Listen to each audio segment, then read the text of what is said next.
Udgar Loki mu vysvětlil, co se stalo. Thorův veškerý motor byl mimo. Se vešlo celé moře a to Thor samozřejmě vypít nedokázal. Kočka, kterou měl Thor zvednout, byla převtěleným hadem Midgardem, který je tak veliký, že obkrouží celou zeměkouli. A za třetí stařenka, kterou měl Thor porazit, byla nejen Utgarovou babičkou, ale také zosobněním stáří. A kdo by dokázal stáří porazit? Nikdo.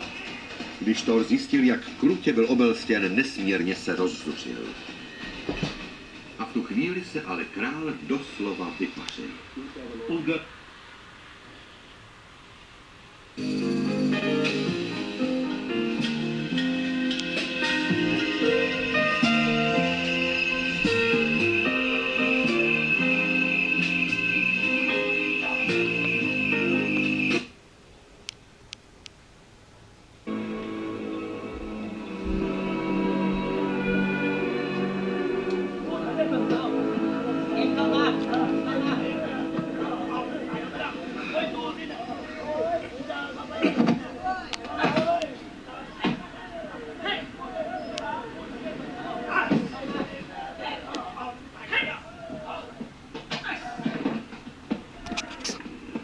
Hej, nechte ho být.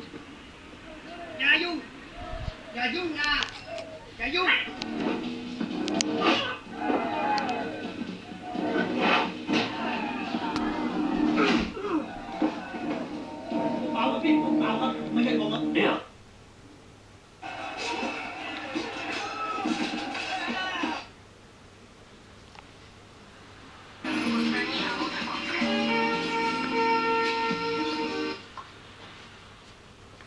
Mají normálně hubu, jo.